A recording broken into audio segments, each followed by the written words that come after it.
নমস্কার। কালো কাক টিভির আরেকটি পর্বে আপনাদের সবাইকে স্বাগত। এতক্ষণে হয়তো আপনারা সবাই জেনে গেছেন যে শালবনীতে সৌরভ গাঙ্গুলি যে শিল্প ইস্পাত কারখানাটি প্রস্তাব করেছিল সেটি হচ্ছে না, পরিবর্তে খুব সম্ভবত গড়বেতাতে এই নতুন আরেকটা জায়গা আইডেন্টিফাই করে সেখানে ওই লৌহ ইস্পাত শিল্পটি স্থাপন করা হবে। খুব ভালো কথা। দেখুন, রাজনৈতিক মতপার্থক্য থাকবেই, কিন্তু যদি রাজ্যে একটা শিল্প তৈরি হয় সেটা তো সবার জন্যই ভালো। অবশ্যই কোনো রাজনৈতিক দলের নেতাকর্মীদের অগ্রাধিকার দেওয়া হবে সেখানকার টেন্ডার পাওয়ার জন্য, সেখানে কর্মসংস্থানের জন্য। এটা বরাবর হয়ে আসছে, সমস্ত রাজ্যেই হয়, সমস্ত রাজনৈতিক নেতারাই তাই করে থাকে। কিন্তু আখেরে সেটা যে পশ্চিমবঙ্গের জন্যই লাভবান সেটা আমরা সবাই জানি। স্ক্রিনে আপনারা যে ছবিটা দেখছেন সেটি হলো 2023-এর বেঙ্গল বিজনেস সামিটের একটা ঝলক। সেখানে উদ্বোধনের দিন যে সমস্ত শিল্পপতিদেরকে অতিথি হিসাবে আনা হয়েছিল তাদের সামনে সৌরভ গাঙ্গুলি এক্সপ্লেন করছেন যে পশ্চিমবঙ্গ শিল্প বিনিয়োগের জন্য কতটা উর্বর জমি। এখানে যদি আপনারা বিনিয়োগ করেন আপনাদের পক্ষে খুব ভালো লাভজনক একটা ব্যাপার হবে। খুব ভালো কথা। ব্র্যান্ড অ্যাম্বাসাডার তো তাই কাজ। তাকে যখন স্পেনে নিয়ে যাওয়া হয়েছিল, তিনি স্পেন থেকে তার যে পার্সোনাল ক্রেডিবিলিটি, তার যে পার্সোনাল একটা পপুলারিটি, সেইটাকে কাজে লাগিয়ে ওই শালবনীতে লৌহ ইস্পাত শিল্প কারখানায় বিনিয়োগ আনার চেষ্টা করেছিলেন। কিন্তু তবে থেকেই আমার মনের মধ্যে একটা প্রশ্ন খটকা বাঁধতে শুরু করে যে একজন ক্রীড়াবিদ কেন লৌহ ইস্পাত শিল্প কারখানা নিয়ে মেতে উঠলেন। স্পোর্টসের জগতে সৌরভ গাঙ্গুলির যা অভিজ্ঞতা তা কিন্তু ঈর্ষণীয়, কারণ খেলোয়াড় ছাড়াও তিনি একজন দক্ষ ম্যানেজার।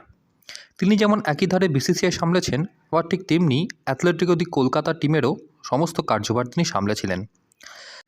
আর তাই ক্রীড়া জগতে তার যা অভিজ্ঞতা, তার যা পপুলারিটি এবং তার যা ব্যাপ্তি, সেটাকে কাজে লাগিয়ে ধরুন একটা গাঙ্গুলি স্পোর্টস ইন্ডাস্ট্রি তিনি তৈরি করলেন, যেখানে ওই স্পোর্টসের যত রকম ইকুইপমেন্ট দরকার তা তিনি ম্যানুফ্যাকচার করছেন। তাতে আমার মনে হয় আরও বেশি সাফল্য আসত।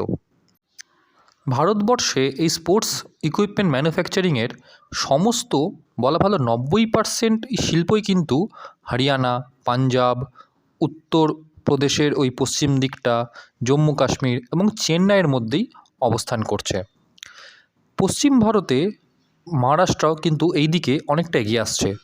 গুজরাট অলরেডি ওই স্পোর্টস ইকুইপমেন্ট ম্যানুফ্যাকচারিংয়ে যত স্টার্ট আপ আছে তাদের নিয়ে কনক্লেভ করে ফেলেছে।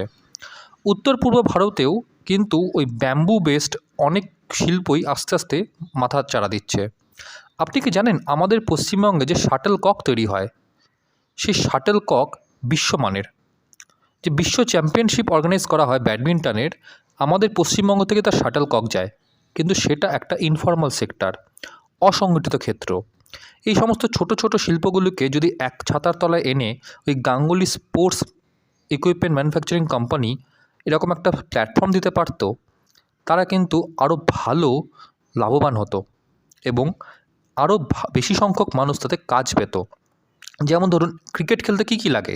Bat, wicket, pad, gloves, helmet, T shirt, আরও অনেক ইকুইপমেন্ট লাগে। এগুলো তৈরি করাতে তো বিশাল কোনো রকেট সায়েন্সের দরকার পড়ে না।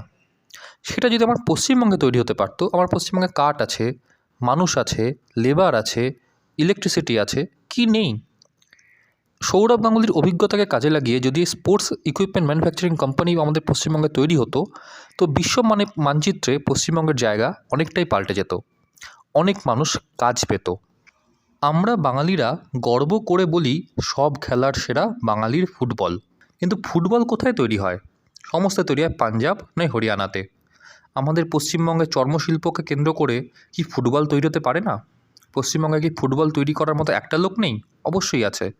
দরকার সঠিক ইন্টেনশন নিয়ে সঠিক দিকে এই পুরো লেবারটাকে চ্যানেলাইজ করা।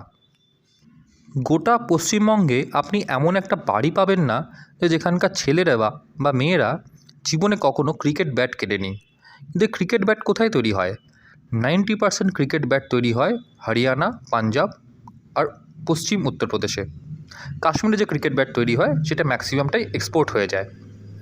তা এই যে এত কোটি কোটি ক্রিকেট ব্যাট বছরে বিক্রি হয়, তার যদি সিকিভাগ 10% যদি পশ্চিমবঙ্গ থেকে যায়, তাহলে তো পশ্চিমবঙ্গে একটা ফ্লারিশিং ইন্ডাস্ট্রি তৈরি হবে।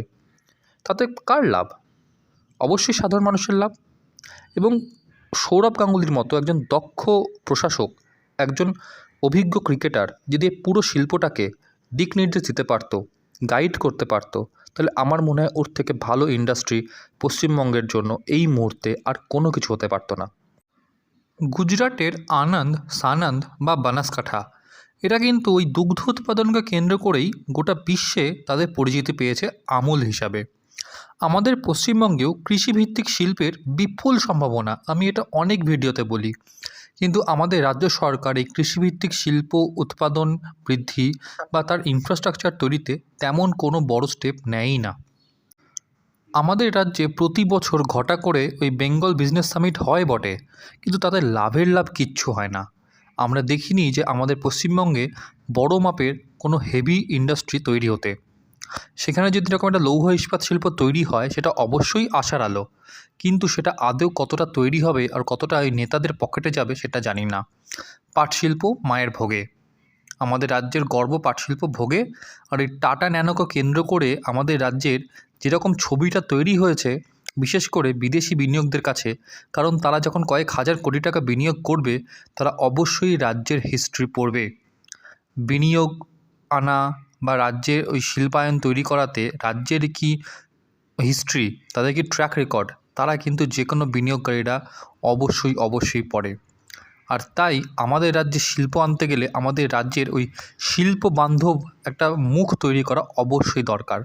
তার জন্য দরকার ভারতবর্ষের যেরকম অন্যান্য রাজ্যে আছে সেরকম পশ্চিমবঙ্গেও একটা steady sustainable industrial plan, road map, যে আজকে 2024 মানে নেক্সট 25 বছরে 2049 বা 2050-এ গিয়ে আমার রাজ্যে কী কী শিল্প থাকবে, কোন কোন শিল্পকে আমি গুরুত্ব দেব, কোন কোন শিল্প যেগুলো সময়ের সাথে হারিয়ে যাচ্ছে সেগুলোকে আমি কী করে রিপ্লেস করব, সেখানে যারা কাজ করছে তাদেরকে আমি কীভাবে অন্যান্য ইন্ডাস্ট্রিতে কীভাবে তাদের রিপ্লেস করব।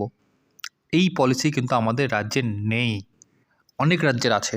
যেমন ধরুন পাট শিল্প, যেটা আস্তে আস্তে স্তীমিত হয়ে যাচ্ছে, সেই পাট শিল্পে যে সমস্ত লোকেরা জড়িত আছে, তাদের যে কর্মচারী, তাদেরকে আমি অন্য ইন্ডাস্ট্রিতে কী করে স্থানান্তর করব, সেই রকম কোনো পলিসি কিন্তু আমার রাজ্যে নেই। আমার রাজ্যে সেটা অবশ্যই ভাবা দরকার। আর তাই আজকের পর্বের একদম অন্তিম পর্বে এসে আমি অবশ্যই বলবো, সৌরভ গাঙ্গুলি ওই কেশপুরে শিল্প করুক, গড়বেতায় শিল্প করুক বা ওই শালবনিতে শিল্প করুক, তিনি যদি শিল্প করেন অবশ্যই ভালো, অবশ্যই সাধুবাদ, সাধারণ মানুষ চাকরি পাবে, এর থেকে আনন্দের খবর কিচ্ছু হতে পারে না।